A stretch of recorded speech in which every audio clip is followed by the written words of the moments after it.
अरे मित्रों, आप लोग का इंग्लिश का पेपर हो चुका है और मुझे बहुत ही खुशी हो रही है कि मैंने जितना बहुविकल्पी प्रश्न बताया था वो सब आपके इंग्लिश पेपर में आया। जितने भी हमारे साथी देखे होंगे उनको बहुत मजा आ गया होगा, मौज काट दिए होंगे एग्जाम में ना। दोस्तों, अब पारी किसकी है? अब आप लोग का बचा है सामाजिक विज्ञान और कला का पेपर। तो इस वीडियो में हम आपको बताएंगे 20 महत्वपूर्ण सामाजिक विज्ञान के क्वेश्चन। आप लोग एक एक वर्ड पे ध्यान दीजिएगा। इसी 20 बहुविकल्पी प्रश्न में से आपके सामाजिक विज्ञान में 20 बहुविकल्पी प्रश्न जरूर आएंगे। दोस्तों, अगर आपने अभी तक सामाजिक विज्ञान में कुछ भी नहीं पढ़े हैं दोस्तों, ये 20 बहुविकल्पी प्रश्न आप देख लेंगे तो आपका काम हो जाएगा। दोस्तों, चैनल पे नए हैं तो दोस्तों प्लीज़ चैनल को सब्सक्राइब जरूर करिएगा, क्योंकि दोस्तों आप लोग वीडियो पूरा देखते हैं लेकिन चैनल को सब्सक्राइब नहीं करते हैं। आपके एक सब्सक्राइब से दोस्तों हम लोग का मोटिवेशन बहुत बढ़ जाता है। ठीक है दोस्तों, आइए हम लोग फटाफट 20 बहुविकल्पी प्रश्न देख लेते हैं और आप लोग का बहुत सारा इससे हेल्प हो जाएगा इस वीडियो से। पहला क्वेश्चन है दोस्तों, जर्मनी के एकीकरण में मुख्य भूमिका किसकी थी? दोस्तों, जो जर्मनी की एकीकरण हुआ था जर्मनी में, उसमें मुख्य भूमिका दोस्तों किसने निभाई थी? दोस्तों, ऑप्शन ए है ज्यूसिपे गैरीवाल्डी, बी ऑप्शन दोस्तों है Otto von Bismarck, C option है नेपोलियन, डी ऑप्शन है दोस्तों विलियम प्रथम। दोस्तों, आपने पढ़ा होगा जर्मनी जर्मनी के एकीकरण में मुख्य भूमिका किसने निभाई थी? दोस्तों, ऑटो वन न्यू बिस्मार्क ने। किसने दोस्तों? ऑटो वन बिस्मार्क ने। दोस्तों, कुछ पॉइंट है इससे रिलेटेड जो एग्जाम में आपके सीधे पूछे जाते हैं, उसको आप लोग जो दोस्तों जरूर याद करिएगा। पहला पॉइंट है दोस्तों ज्यूसिपे गैरीवाल्डी, जिसमें ऑप्शन ए पे आया है ना, ज्यूसिपे गैरीवाल्डी। दोस्तों, इनकी खास बात क्या है दोस्तों? इटली का एकीकरण। किसका है दोस्तों? इटली का एकीकरण। इटली दोस्तों कौन खाया? गैरीवाल्डी ने। कौन दोस्तों? गैरीवाल्डी ने, याद रखिएगा। इटली का एकीकरण किसने किया था दोस्तों? ज्यूसिपे गैरीवाल्डी। दोस्तों, एक और शब्द इसमें आता है ज्यूसिपे मेजिनी। क्या कौन सा दोस्तों? ज्यूसिपे मेजिनी। इनकी खास बात क्या है दोस्तों? Young Italy society. किसकी दोस्तों? यंग इटली सोसाइटी, गुप्त संगठन। यंग इटली सोसाइटी क्या थी दोस्तों? क्वेश्चन आया था एक बार कि यंग इटली सोसाइटी का क्या है, तो क्या है दोस्तों? गुप्त संगठन है। क्या है दोस्तों? गुप्त संगठन है। दोस्तों, यंग इटली सोसाइटी का संस्थापक कौन है दोस्तों? ज्यूसिपे मेजिनी। कौन है दोस्तों? ज्यूसिपे मेजिनी। याद रखिएगा, मेजनी क्या है? यंग है। मेजनी क्या है दोस्तों? यंग है, इसलिए यंग इटली सोसाइटी का क्या किया इन्होंने? संस्थापन किया है। तो संस्थापक कौन है दोस्तों यंग इटली सोसाइटी का? ज्यूसिपे मेजनी। गैरीवाल्डी थोड़ा बुजुर्ग आदमी है, इसलिए इटली का क्या किए दोस्तों? एकीकरण किए, याद रखिएगा। अगला है दोस्तों auto von Bismarck. Auto von Bismarck की खास बात क्या है दोस्तों? ये लोग जर्मनी का एकीकरण किए। ये क्या किए हैं? जर्मनी का एकीकरण। दोस्तों, नेपोलियन कहाँ का रहने वाला है? तो याद रखिएगा दोस्तों, फ्रांस का। कहाँ का दोस्तों? फ्रांस का। नेपोलियन कहाँ का रहने वाले हैं? फ्रांस का। विलियम प्रथम, जैसे दोस्तों इसमें विलियम प्रथम आया ना, विलियम प्रथम की खास बात क्या है दोस्तों? ये जो जर्मनी बनी थी, जर्मनी का प्रथम सम्राट कौन था? जर्मनी का प्रथम सम्राट विलियम प्रथम है। कौन है दोस्तों? विलियम प्रथम। सम्राट विलियम, याद रखिएगा, सम्राट कौन है? विलियम है। दोस्तों, ये रहा आपका पहला क्वेश्चन। इससे रिलेटेड जितने भी दोस्तों क्वेश्चन हैं आपके एग्जाम में आए, हम सब आपको बता दिए। एक एक शब्द पे हमारे दोस्तों आप लोग ध्यान दीजिएगा, आपका काम बन जाएगा। यही 20 बहुविकल्पी प्रश्न आपके एग्जाम में आने वाले हैं। दूसरा क्वेश्चन है दोस्तों, फ्रांस की क्रांति हुई। फ्रांस की क्रांति हुई कब हुई दोस्तों? 1815 ईस्वी में, 1804 ईस्वी में, 1789 ईस्वी में या 1848 ईस्वी में? दोस्तों, आपको पता होगा फ्रांस की क्रांति कब हुई थी? दोस्तों, हुई थी 1789 ईस्वी में। कब हुई थी दोस्तों? 1789 ईस्वी में। आइए दोस्तों, हर एक ऑप्शन पे ध्यान देते हैं, कब क्या हुआ था। दोस्तों, 1789 ईस्वी में क्या हुआ था? तो फ्रांस की क्रांति हुई थी। क्या हुई थी दोस्तों? फ्रांस की क्रांति कब हुई थी? 1789 ईस्वी में। इसके बाद दोस्तों 1804 ईस्वी, इसमें दिया है ना, 1804 ईस्वी में खास बात क्या थी दोस्तों? नेपोलियन का संहिता क्या लागू हुआ था दोस्तों? नेपोलियन का संहिता, याद रखिएगा। नेपोलियन का संहिता कब लागू हुआ था दोस्तों? 1804 ईस्वी में। 1815 ईस्वी में दोस्तों दो बड़ी घटनाएं घटी थी। क्या घटी थी दोस्तों? दो बड़ी घटनाएं कब घटी थी दोस्तों? 1815 ईस्वी में, याद रखिएगा, इंपॉर्टेंट है। क्या है दोस्तों? ये इंपॉर्टेंट है। क्या क्या हुआ था? नेपोलियन का पराजय, मतलब नेपोलियन क्या हुआ था? हारा था। नेपोलियन कब हारा था दोस्तों? 1815 ईस्वी में। उसी समय एक संधि हुई थी। क्या हुई थी दोस्तों? संधि। संधि का नाम क्या है? वियना की संधि। वियना की संधि और नेपोलियन का पराजय कब हुआ था दोस्तों? 1815 ईस्वी में। अच्छे से ध्यान रखिएगा। 1848 ईस्वी में दोस्तों, 1848 ईस्वी में क्या हुआ था दोस्तों? फ्रांस में गणतंत्र लागू हुआ था। क्या हुआ था? फ्रांस में गणतंत्र। फ्रांस में गणतंत्र कब लागू हुआ दोस्तों? 1848 ईस्वी में। दोस्तों, 4 डेट है। कितनी डेट है? 4 डेट आपको याद रखना है। 1789 में क्या हुआ था? फ्रांस की क्रांति। 1804 में नेपोलियन का संहिता लागू हुआ था। 1815 में 2 बातें, नेपोलियन का पराजय और वियना की संधि। 1848 में फ्रांस में गणतंत्र आया था। और दोस्तों ये जो स्टार बनाए ये इंपॉर्टेंट क्वेश्चन याद रखिएगा। इंपॉर्टेंट में क्या है, पुनर्जागरण युग का प्रारंभ कहाँ हुआ था दोस्तों? इटली में। पहले लोग इटली खाए, क्या खाए? इटली खाए और जाग गए। इटली खाए, क्या हो गए? जाग गए। इसलिए याद रखिएगा पुनर्जागरण युग कहाँ शुरू हुआ? इटली में। राष्ट्रवाद का प्रारंभ कहाँ हुआ दोस्तों? तो फ्रांस में। याद रखिएगा राष्ट्रवाद का प्रारंभ फ्रांस में और पुनर्जागरण युग कब लागू हुआ? कहाँ लागू हुआ था? इटली में। ये रहा दोस्तों आपका 2 क्वेश्चन, अच्छे से दिमाग में रखिएगा। तीसरा क्वेश्चन है दोस्तों, निम्नलिखित में से कौन सा आंदोलन महात्मा गांधी ने नहीं चलाया? निम्नलिखित में से कौन सा आंदोलन महात्मा गांधी ने नहीं चलाया? ऑप्शन ए है दोस्तों असहयोग आंदोलन, ऑप्शन बी है सविनय अवज्ञा आंदोलन, तीसरा है दोस्तों चंपारण आंदोलन, चौथा है दोस्तों खिलाफत आंदोलन। तो दोस्तों कौन इसमें से कौन नहीं चलाए हैं महात्मा गांधी जी? आप बताइएगा इसमें से कौन महात्मा गांधी जी नहीं चलाए हैं? असहयोग नहीं चलाए हैं, कि सविनय अवज्ञा नहीं चलाए हैं, कि चंपारण नहीं चलाए हैं, कि खिलाफत नहीं चलाए हैं? दोस्तों खिलाफत आंदोलन। कौन दोस्तों? खिलाफत आंदोलन महात्मा गांधी ने नहीं चलाए हैं। उन्होंने क्या क्या चलाया है दोस्तों? असहयोग चलाया है, सविनय अवज्ञा चलाया है और क्या चलाया है दोस्तों? चंपारण। क्या चलाया है दोस्तों? चंपारण। याद रखिएगा। अब देखिए महात्मा गांधी से रिलेटेड हम आपको कुछ बातें बता रहे हैं, उसको आप जरूर याद रखिएगा ना, ये सब एग्जाम में आए हुए क्वेश्चन है। दक्षिण अफ्रीका, आपको पता है दोस्तों महात्मा गांधी पढ़ने के लिए कहाँ गए थे दोस्तों? वकील की पढ़ाई करने के लिए कहाँ गए थे? दक्षिण अफ्रीका गए थे। कहाँ गए थे दोस्तों? दक्षिण अफ्रीका। दक्षिण अफ्रीका से वापस कब आए दोस्तों? 1915 ईस्वी में। कब आए दोस्तों? 1915 ईस्वी में। अब इस बात को याद रखिएगा, वापस कब आए थे? 1915 ईस्वी में। उसी समय दोस्तों उन्होंने क्या शुरू किया था? चंपारण सत्याग्रह। क्या शुरू किया था दोस्तों? चंपारण सत्याग्रह। तो क्वेश्चन आया था दोस्तों, दक्षिण अफ्रीका से वापस आने के बाद महात्मा गांधी ने किस सत्याग्रह का प्रारंभ किया था? तो किसका दोस्तों? चंपारण सत्याग्रह का। कब दोस्तों? तो 1915 ईस्वी में। अच्छे से बात याद रखिएगा। अगला इससे रिलेटेड बातें, रोलेट एक्ट। रोलेट एक्ट कब लागू हुआ था दोस्तों? तो 1919 ईस्वी में। कब हुआ था दोस्तों? 1919 ईस्वी में। 15 में अब गांधी जी आए, 19 में क्या लागू हो गया? Rowlatt Act. इसके बाद दोस्तों 1919 में एक और बड़ी कांड हुआ था, जलियांवाला बाग हत्याकांड। क्या हुआ था दोस्तों? जलियांवाला बाग घटना हुई थी। कब हुई थी दोस्तों? 1919 में। डेट याद रखिएगा, डेट इंपॉर्टेंट है। कब हुई थी दोस्तों? 13 अप्रैल 1919 में। कब हुई थी? 13 अप्रैल 1919 ईस्वी में क्या हुआ था? जलियांवाला बाग हत्याकांड। ये जलियांवाला बाग हत्याकांड कहाँ पड़ता है दोस्तों? पंजाब अमृतसर में। कहाँ दोस्तों? पंजाब अमृतसर। ये वहीं पर घटना हुई थी, पंजाब अमृतसर में। क्या हुई थी दोस्तों? जलियांवाला बाग हत्याकांड। कब हुई थी? 13 अप्रैल 1919 ईस्वी में। अच्छा, किसने गोली मरवाई थी दोस्तों? गोली कौन चलवाया था? General Dyer. ये ब्रिटिशर था। कहाँ का था दोस्तों? अंग्रेज था, जनरल डायर। इन्होंने ही गोली चलवाई थी जलियांवाला बाग हत्याकांड में। अच्छे से याद रखिएगा। इसके बाद दोस्तों असहयोग आंदोलन का प्रारंभ, महात्मा गांधी जी ने असहयोग आंदोलन का प्रारंभ कब किया दोस्तों? तो 1920 ईस्वी में। कब किए दोस्तों? 1920 ईस्वी में। अच्छा, पूछा जाएगा असहयोग आंदोलन प्रारंभ करने का क्या कारण था महात्मा गांधी जी का? याद रखिएगा रोलेट एक्ट था और जलियांवाला बाग हत्याकांड था असहयोग आंदोलन प्रारंभ करने में। याद रखिएगा अभी तक हमने आपको 3 चीज़ बताया। दक्षिण अफ्रीका से वापस कब आए? 1915 ईस्वी में। वापस आते ही क्या किए उन्होंने? चंपारण सत्याग्रह शुरू किए। इसके बाद रोलेट एक्ट लागू कब हुआ? 1919 ईस्वी में हुआ। इसी 1919 में एक और घटना घटी थी, जलियांवाला बाग हत्याकांड। कहाँ हुआ दोस्तों? पंजाब अमृतसर में। कितने डेट क्या है? 13 अप्रैल 1919 ईस्वी। किसने गोली चलवाई? जनरल डायर ने। अगला है दोस्तों चौरी चौरा की घटना। चौरी चौरा घटना कब हुई? 1922 ईस्वी में। कब हुई दोस्तों? 1922 ईस्वी में। ये चौरी चौरा कहाँ पड़ता है दोस्तों? तो याद रखिएगा गोरखपुर में। चौरी चौरा कहाँ पड़ता है दोस्तों? गोरखपुर में।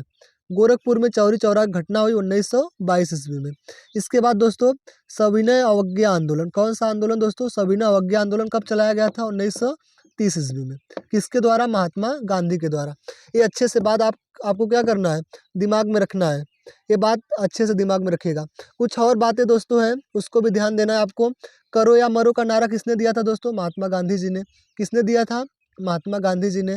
स्वराज मेरा जन्मसिद्ध अधिकार है, इसको हम लेकर रहेंगे। किसने कहा था दोस्तों? बाल गंगाधर तिलक ने। किसने कहा था दोस्तों? बाल गंगाधर तिलक ने। करो या मरो का नारा महात्मा गांधी ने। स्वराज मेरा जन्मसिद्ध अधिकार है, किसने कहा था? बाल गंगाधर तिलक ने। अंग्रेजों भारत छोड़ो, अंग्रेजों भारत छोड़ो किसने कहा था दोस्तों? महात्मा गांधी जी ने। किसने कहा था? महात्मा गांधी जी ने क्या कहा था? अंग्रेजों भारत छोड़ो।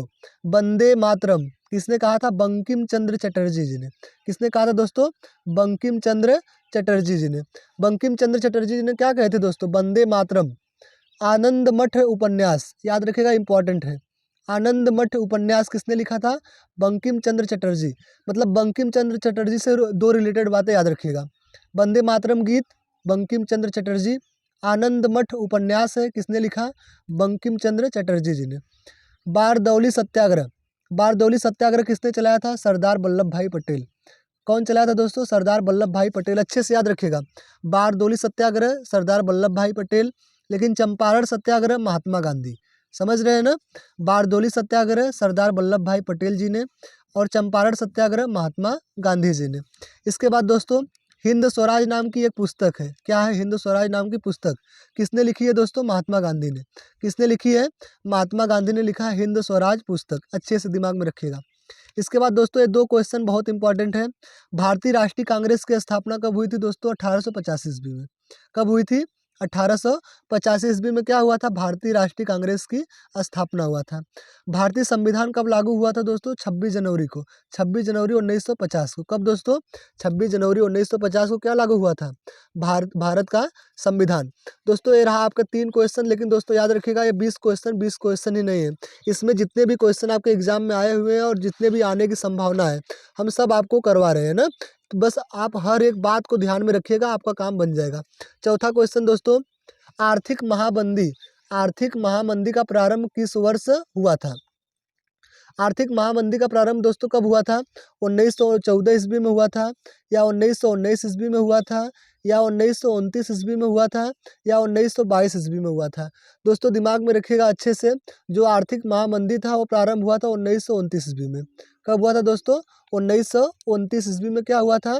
आर्थिक महामंदी का प्रारंभ। अच्छा क्यों हुआ था? देखिएगा ये सब क्वेश्चन आए हुए हैं, जो भी जितने भी हम स्टार बनाए हैं ना, एग्जाम में आपके आए क्वेश्चन है ना। आर्थिक महामंदी का बुरा प्रभाव किस पे पड़ा दोस्तों? कृषि क्षेत्र पर। मतलब कृषि जितने भी किसान लोग थे उस पे क्या पड़ा? आर्थिक महामंदी का बुरा प्रभाव पड़ा। अच्छा दोस्तों आर्थिक महामंदी का मुख्य कारण क्या था? ये आर्थिक महामंदी आई क्यों थी? दोस्तों याद रखिएगा, कृषि क्षेत्र में अधिक उत्पादन हो गया था। क्या हो गया था? जैसे कृषि क्षेत्र में अधिक उत्पादन हुआ दोस्तों, जितने भी जैसे चावल हो गया, गेहूँ हो गया, इन सब का उत्पादन ज़्यादा हो गया। जैसे उत्पादन ज़्यादा हुआ दोस्तों, दाम ऑटोमेटिक गेहूँ चावल का घट गया। जैसे घट गया दोस्तों, किसान बेचारे बहुत सस्ते सस्ते दाम में बेचने लगे, जिस कारण से आर्थिक क्या आ गई? महामंदी आ गई। कब आई थी दोस्तों? 1929 ईस्वी में। अच्छे से दिमाग में रखिएगा, आर्थिक महामंदी का प्रारंभ 1929 ईस्वी में हो गया था। इसका बुरा प्रभाव किस पे पड़ा दोस्तों? कृषि क्षेत्रक पर, मतलब किसान पर। इस पे दोस्तों किसान पर इसका बुरा प्रभाव पड़ा। अच्छा पूछा जाएगा आर्थिक महामंदी का मुख्य कारण क्या था? कृषि क्षेत्र में अधिक उत्पादन। दिमाग में रखिएगा। 5वां क्वेश्चन दोस्तों, अफ्रीका में रिंडर पेस्ट क्या था? अफ्रीका में रिंडर पेस्ट क्या था? एक जानवर था दोस्तों, एक फूल था, एक स्थान था दोस्तों, या एक बीमारी थी? तो याद रखिएगा दोस्तों, जो रिंडर पेस्ट था एक प्रकार की बीमारी थी। क्या थी दोस्तों? एक प्रकार की बीमारी। किस में होती थी दोस्तों? तो मवेशियों में। मवेशी समझ रहे हैं ना, गाय भैंस ये सब मवेशियाँ हैं, मवेशियों में। ये बीमारी रिंडर पेस्ट नामक कहाँ हुई थी दोस्तों? तो एक अफ्रीका में। किस पे हो रही थी दोस्तों? मवेशियों पर। किस पे हो रही थी? मवेशियों पर। दिमाग में रखिएगा। 6वां क्वेश्चन दोस्तों है, ज्योतिबा फुले ने कौन सी पुस्तक लिखी? ज्योतिबा फुले ने कौन सी पुस्तक लिखी? आनंद मठ, हिंद स्वराज, गुलामगिरी, या इनमें से कोई नहीं? तो याद रखिएगा दोस्तों, आपको पता है ना आनंद मठ किसने लिखा है? अभी आपको पता है, बंकिम चंद्र चटर्जी। किसने लिखा है दोस्तों? बंकिम चंद्र चटर्जी जी ने क्या लिखा है? आनंद मठ। हिंद स्वराज दोस्तों किसकी पुस्तक है? महात्मा गांधी की। किसकी है? महात्मा गांधी की। तो कौन बच रही है? गुलामगिरी। गुलामगिरी किसकी है? तो याद रखिएगा ज्योतिबा बाई फुले। किसकी है दोस्तों? ज्योतिबा फुले की। अच्छे से याद रखिएगा, बहुत बार क्वेश्चन आपके एग्जाम में आ चुका है कि ज्योतिबा फुले ने कौन सी पुस्तक लिखी? तो याद रखिएगा गुलामगिरी। अगला क्वेश्चन दोस्तों 7वां, कपास की खेती के लिए सबसे उत्तम मिट्टी कौन सी होती है? याद रखिएगा दोस्तों, कपास की खेती कहाँ होती है? काली मिट्टी में। कहाँ होती है दोस्तों? काली मिट्टी। और काली मिट्टी ज़्यादा से ज़्यादा कहाँ पाई जाती है दोस्तों? असम में। कहाँ पर दोस्तों? असम में। असम में क्या पाई जाती है? काली मिट्टी। और काली मिट्टी सबसे उत्तम किस खेती के लिए होती है? तो कपास की। किसकी? कपास की। लैटेलाइट मिट्टी में दोस्तों क्या होती है? लैटेलाइट मिट्टी में चाय होती है। क्या होती है दोस्तों? चाय होती है। लैटेलाइट मिट्टी में क्या उगाई जाती है? चाय। अच्छे से याद रखिएगा। लाल मिट्टी कहाँ पाई जाती है दोस्तों? उड़ीसा में। एक एक बात दोस्तों आपको बता रहे हैं, दिमाग में बैठाते चलिए ना, ये सब एग्जाम का आए हुए क्वेश्चन है और आने की पूरी संभावना रहती है। लाल मिट्टी में, लाल मिट्टी कहाँ पाई जाती है? तो उड़ीसा में। जलोढ़ मिट्टी की क्या खास बात है दोस्तों? इसमें दोस्तों फास्फोरस, क्या दोस्तों? फास्फोरस, पोटास, फास्फोरस, पोटास और चूना पत्थर बहुत मिलता है। किस मिट्टी में यह तीनों चीज़ पाया जाता है? फास्फोरस भी, पोटास भी और चूना पत्थर भी जलोढ़ मिट्टी में। किसमें दोस्तों? जलोढ़ मिट्टी में। अच्छे से दिमाग में अपने रखिएगा। 8वां क्वेश्चन है दोस्तों, निम्नलिखित में से कौन सा जैव संसाधन है? क्या है दोस्तों? जैव संसाधन। तो याद रखिएगा 2 प्रकार के संसाधन होते हैं, एक जैव होता है और एक क्या होता है? अजैव होता है। याद रखिएगा, जिसमें जीव रहता है उसमें उसको जैव संसाधन कहते हैं, जिसमें जीव नहीं है उसको क्या कहते हैं दोस्तों? अजैव कहते हैं। तो जैव संसाधन मतलब जिसमें क्या होगा दोस्तों? जिसमें जीव होगा। अच्छा आप बताइए ना, इसमें से किसमें जीव होगा? लोहा में जीव है? तो आप कहेंगे नहीं, लोहा में तो जीव नहीं होता है। तांबा में होता है? तांबा में भी नहीं होता है। चट्टाने में जीव होता है? नहीं होता है। हाँ, मत्स्य पालन जब होगा दोस्तों तो मछलियों का पालन होता है। किसका पालन होता है दोस्तों? मछलियों का। और मछली में जीव है, इसलिए इसमें से जैव संसाधन कौन है दोस्तों? मत्स्य पालन। याद रखिएगा। हाँ, और क्वेश्चन है दोस्तों, परंपरागत संसाधन। एक होता है दोस्तों परंपरागत संसाधन, एक होता है गैर परंपरागत संसाधन ना, इसको भी दिमाग में रखना है आपको। परंपरागत क्या होता है दोस्तों? जो मनुष्य के लिए लाभदायक होता है, मतलब मनुष्य को कोई भी नुकसान नहीं पहुंचाता है। मतलब यह क्या करता है? मनुष्य की क्या करता है दोस्तों? हेल्प करता है। मनुष्य को कोई भी हानि नहीं पहुंचाएगा तो उसे क्या कहते हैं? परंपरागत संसाधन। और जो दोस्तों हानि पहुंचाता है उसे गैर परंपरागत संसाधन कहते हैं। परंपरागत का एग्जाम्पल याद रखिएगा, पवन ऊर्जा और सौर ऊर्जा। ये मनुष्य को क्या नहीं करता है? नुकसान नहीं पहुंचाती है, सौर ऊर्जा भी और पवन ऊर्जा भी। याद रखिएगा, कोयला, कोयला मनुष्य को हानि पहुंचाती है, इसलिए गैर परंपरागत है। प्राकृतिक गैस गैर परंपरागत है। खनिज तेल गैर परंपरागत, क्योंकि दोस्तों ये क्या प्रदूषण बढ़ा रहे हैं सब ना, क्या बढ़ा रहे हैं? प्रदूषण बढ़ा रहे हैं, इसलिए क्या है? गैर परंपरागत संसाधन है। ये दिमाग में अच्छे से एक एक बात रखिएगा। 9वां क्वेश्चन है दोस्तों, निम्नलिखित में से कौन सी एक फलीदार फसल है? निम्नलिखित में से कौन सी एक फलीदार फसल है? दालें हैं, मोटे अनाज है, ज्वार है, चावल है। क्या है दोस्तों? इनमें से कौन सी फलीदार फसल है? तो याद रखिएगा, ज्वार फलीदार है दोस्तों? नहीं है। चावल है? नहीं है दोस्तों। मोटे अनाज में दोस्तों बाजरा आता है। क्या आता है दोस्तों? बाजरा। तो बाजरा क्या फलीदार है? नहीं। क्या फलीदार कौन है दोस्तों? दाल। दाल क्या है दोस्तों? फलीदार फसल है, दिमाग में रखिएगा ना। 10वां क्वेश्चन है, खरीफ की फसलों के बोए जाने का समय है। दोस्तों याद रखिएगा, ऐसे क्वेश्चन आपके एग्जाम में जरूर आते हैं ना, तो इसको दिमाग में अच्छे से रखिएगा, हम समझा भी रहे हैं आपको। याद रखिएगा, महीना कितना होता है? 12। तो डिवाइड किया गया है। सबसे पहले मार्च से मई आता है। क्या आता है दोस्तों? मार्च से मई। मार्च से मई के बीच में बोई जाने वाली फसल को हम कहते हैं जायद फसल। क्या कहते हैं दोस्तों? जायद खेती या जायद की खेती कही जाए, जायद फसल की है ना। जायद की फसल कब बोई जाती है दोस्तों? मार्च से मई की बीच में अच्छे से याद रखिएगा। जून से जुलाई के बीच में दोस्तों बोई जाती है खरीफ की फसल। किसकी दोस्तों? खरीफ फसल। खरीफ की फसल कब बोई जाती है? जून से जुलाई के बीच में। अगस्त से अक्टूबर दोस्तों कोई भी फसल नहीं बोई जाती है, याद रखिएगा। अक्टूबर से दिसंबर सबसे आखिरी में कौन फसल बोई जाती है दोस्तों? तो याद रखिएगा, रबी की फसल। किसकी दोस्तों? रबी की फसल। ये बात अच्छे से दिमाग में रखिएगा ना। सबसे पहले क्या बोई जाएगी? जायद फसल मार्च से मई के बीच में। खरीफ की फसल कब बोई जाएगी? जून से जुलाई में। और अगस्त से अक्टूबर कोई फसल नहीं बोई जाती है। अक्टूबर से दिसंबर के बीच में रबी की फसल। तो इसका सही ऑप्शन क्या हो जाएगा दोस्तों? ऑप्शन नंबर सी, जून से जुलाई के बीच में क्या बोई जाती है? खरीफ की फसल। 3 प्रकार की फसलें होती है दोस्तों, उसको दिमाग में रखिएगा। जायद की खेती, जायद की जो फसल होती है दोस्तों, उसमें क्या क्या आता है? तो याद रखिएगा, तरबूज आएगा, खीरा आएगा, ककड़ी आएगा, टमाटर, आलू। याद रखिएगा, इसमें अधिक इंपॉर्टेंट तरबूज है। पूछा जाएगा तरबूज किस फसल में आता है? तो याद रखिएगा जायद के। किसके दोस्तों? जायद में। जायद में क्या आएगा? तरबूज आएगा। खरीफ की फसल में क्या आता है? धान आता है, मक्का आता है, बाजरा आता है, गन्ना आता है, कपास आता है। ये किसमें आता है? खरीफ में आता है। रबी की फसल में क्या आता है दोस्तों? गेहूँ, चना, मटर, जौ, सरसों, दालें। ये किसमें आता है दोस्तों? रबी में। ये अच्छे से दिमाग में रख लीजिएगा, एग्जाम में क्वेश्चन बनते हैं। 11वां क्वेश्चन है दोस्तों, निम्नलिखित में से कौन सा खनिज अधात्विक है? अधात्विक मतलब कि अधातु है। आपको पता है दोस्तों कौन इसमें अधातु है? मैग्नीज। मैग्नीज धातु है। क्या है दोस्तों? धातु है। लौह अयस्क, लोहा भी क्या है दोस्तों? आपका धातु है। बॉक्साइड एल्युमिनियम से मिलकर बनी होती है। किससे दोस्तों? एल्युमिनियम से, इसलिए भी क्या है? धातु है। अभ्रक, अभ्रक दोस्तों धातु नहीं है, ये क्या है? अधातु है। समझ में आया ना? तो याद रखिएगा, इनमें से कौन खनिज अधात्विक है? तो अभ्रक। कौन है दोस्तों? अभ्रक। तो ऑप्शन नंबर सी क्या हो जाएगा? करेक्ट हो जाएगा। इससे रिलेटेड कुछ बातें दोस्तों याद रखिएगा जो एग्जाम में डायरेक्ट पूछा जाता है। तांबा का उत्पादन कहाँ होता है दोस्तों? मध्य प्रदेश में। तांबा का उत्पादन कहाँ होता है दोस्तों? मध्य प्रदेश में। दोस्तों एक प्रकार की रेत होती है जिसे कहते हैं मोनाजाइट रेत। मोनाजाइट रेत, रेत में क्या मोनाजाइट रेत में एक खनिज पाई जाती है। उस खनिज का नाम क्या है दोस्तों? थोरियम। क्या है दोस्तों? थोरियम। चूना पत्थर को कच्चे माल में कौन सा उद्योग दोस्तों इस्तेमाल करता है? तो सीमेंट। सीमेंट किससे बनता है दोस्तों? चूना पत्थर से। इसे चूना पत्थर को कच्चे माल के रूप में कौन इस्तेमाल करता है? एक उद्योग है सीमेंट उद्योग ना, याद रखे। ये रहा आपका 11 क्वेश्चन। दोस्तों चैनल पे नए हैं तो दोस्तों प्लीज़ चैनल को सब्सक्राइब जरूर करिएगा। दोस्तों आपके एक सब्सक्राइब से हमें बहुत मोटिवेशन मिलता है। और दोस्तों ज़्यादा से ज़्यादा इस वीडियो को शेयर करिए अपने दोस्तों के बीच में। आइए दोस्तों 12वां क्वेश्चन हम देखते हैं। 12वां क्वेश्चन क्या है दोस्तों? भारतीय संघ में अवशिष्ट शक्तियाँ किसको प्राप्त है? भारतीय संघ में अवशिष्ट शक्तियाँ किसको प्राप्त है? राज्य को, संघ को, दोनों को, या इनमें से कोई नहीं?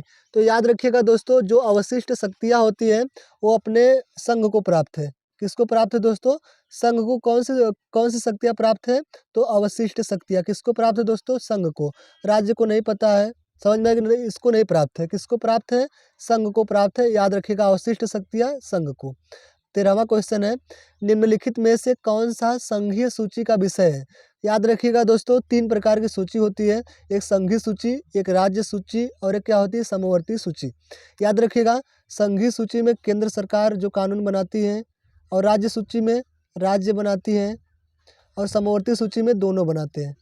केंद्र मतलब प्रधानमंत्री जी, राज्य मतलब मुख्यमंत्री जी ना, और दोनों में दोनों लोग बनाएंगे, प्रधानमंत्री जी और मुख्यमंत्री जी दोनों जी मिलके। संघीय सूची में क्या क्या आता है दोस्तों? तो याद रखिएगा, रक्षा आता है, विदेशी मामला आएगा, भारतीय रिजर्व बैंक आता है, रेलवे आता है, डाक आता है। मतलब जितने भी बड़ी बड़ी चीज़ें वो किस में आता है दोस्तों? संघीय सूची में। जैसे रक्षा, विदेशी मामला, भारतीय रिजर्व बैंक, पैसे की बात है, संघीय सूची में आता है। राज्य सूची में कृषि आएगा, वन आएगा, पशु आएगा, सफाई आएगी, व्यापार। याद रखिएगा, व्यापार किस में आता है दोस्तों? तो राज्य सूची में। समवर्ती सूची में शिक्षा, नॉलेज की एजुकेशन किस में आता है दोस्तों? समवर्ती सूची में आता है। दिमाग अच्छे से रखिएगा। समाचार पत्र, न्यूज़पेपर किस में आता है? समवर्ती सूची में। बिजली बिल किस में आता है? समवर्ती सूची में। मतलब इसमें दोनों लोग रहते हैं, मुख्यमंत्री और प्रधानमंत्री जी दोनों लोग। क्वेश्चन क्या पूछा है? निम्नलिखित में से कौन सा संघीय सूची का विषय है? तो याद रखिएगा, शिक्षा। शिक्षा दोस्तों किसकी है दोस्तों? समवर्ती की। शिक्षा किसकी दोस्तों? समवर्ती सूची का। रक्षा, हाँ रक्षा दोस्तों संघीय सूची का। किसका है दोस्तों? संघीय सूची का। कृषि किसका है दोस्तों? राज्य का। व्यापार किसका है दोस्तों? तो राज्य का। अच्छे से दिमाग में रखिएगा ना। तो इस क्वेश्चन का राइट आंसर क्या हो जाएगा? Option number C. कौन सा संघीय सूची का विषय है दोस्तों? रक्षा।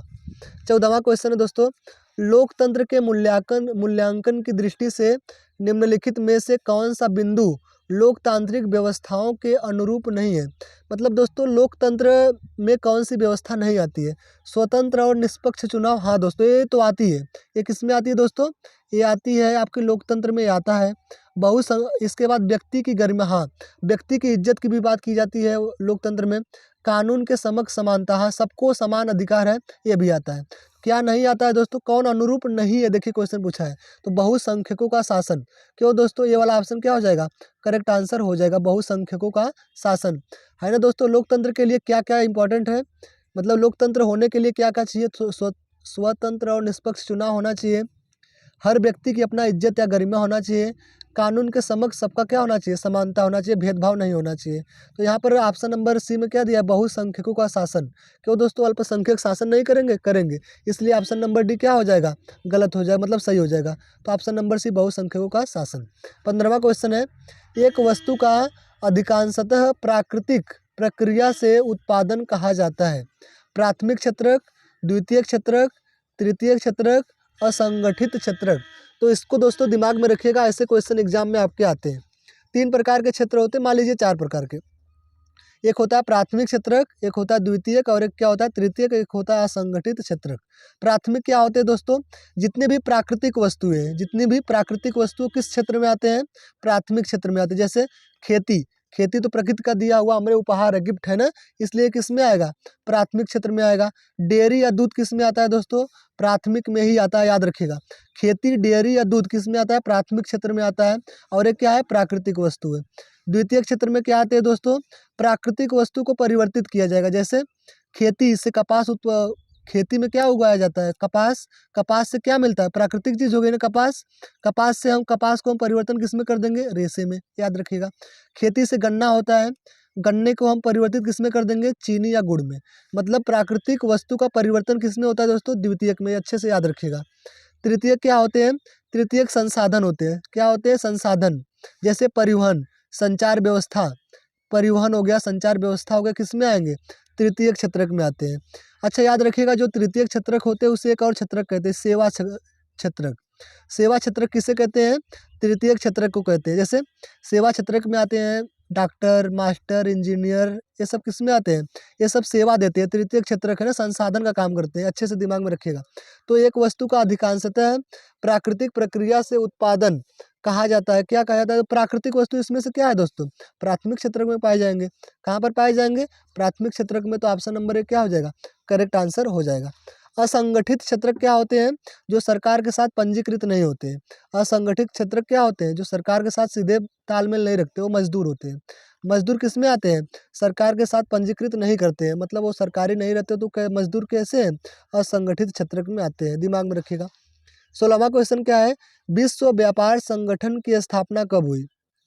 1 जनवरी 1993 ईस्वी को, 1 जनवरी 1990 ईस्वी को, 1 जनवरी 1995 ईस्वी को, या 1 जनवरी 1985 ईस्वी को। याद रखिएगा 1 जनवरी 1995 ईस्वी को। कब दोस्तों, तो 1 जनवरी 1995 ईस्वी को क्या हुआ, 1 जनवरी 1995 ईस्वी को विश्व व्यापार संगठन की स्थापना हुई। कब, 1 जनवरी 1995 ईस्वी को, दिमाग में रखिएगा बात। इससे रिलेटेड कुछ और बातें, विश्व व्यापार संगठन का मुख्यालय कहाँ है दोस्तों, जिनेवा में। कहाँ है, जिनेवा में। जीना, जीना है तो व्यापार करना पड़ेगा, जीना है तो क्या करना पड़ेगा दोस्तों, व्यापार। तो व्यापार संगठन का जिनेवा में, अच्छे से याद रखिएगा। एजेंडा 21 का संबंध, एजेंडा 21 का संबंध किससे है दोस्तों, सतत पोषणी विकास, मतलब सबको पोषण की जरूरत है ना, तो सतत पोषणी विकास किस में आता है दोस्तों, एजेंडा 21 का संबंध है ना, किससे, सतत पोषणी विकास से। भारत में आर्थिक उदारीकरण कब शुरू हुआ था दोस्तों, 1991 ईस्वी में। कब दोस्तों, 1991 ईस्वी में। आइए दोस्तों 17वें क्वेश्चन की ओर बढ़ते हैं। दिया है कि भारत में उपभोक्ता संरक्षण अधिनियम कब लागू किया गया था। तो याद रखिएगा 1986 ईस्वी में। कब दोस्तों, 1986 ईस्वी में क्या हुआ था, उपभोक्ता संरक्षण अधिनियम लागू हुआ था। ये दिमाग में अच्छे से रखिएगा अपने। 18वां क्वेश्चन है, भारत में राष्ट्रीय उपभोक्ता दिवस कब मनाया जाता है। 24 दिसंबर को, 24 अक्टूबर को, 24 नवंबर या 24 सितंबर। अच्छे से दिमाग में रखिएगा, जो आखिरी महीना होता है, आखिरी महीना कौन है, दिसंबर। तो 24 दिसंबर को क्या मनाया जाएगा दोस्तों, राष्ट्रीय उपभोक्ता दिवस। अच्छे से दिमाग में बैठेगा। दोस्तों हमने आपको 18 क्वेश्चन बताया, लेकिन दोस्तों इसमें 18 क्वेश्चन ही नहीं है, करीब दोस्तों 100 क्वेश्चन के आसपास हमने आपको बता दिया बहुविकल्पी प्रश्न। यही दोस्तों आप लोग ध्यान से देख लीजिएगा। यही आपके सामाजिक विज्ञान में 11 तारीख को जो पेपर होने वाला है, उसमें यही 20 बहुविकल्पी प्रश्न पूरे तरीके से आएंगे। दोस्तों चैनल पर नए हैं तो प्लीज़ चैनल को सब्सक्राइब करिएगा, और दोस्तों ज़्यादा से ज़्यादा वीडियो को अपने दोस्तों में शेयर करिए। ठीक है दोस्तों, जय हिंद। वीडियो देखने के लिए बहुत बहुत धन्यवाद।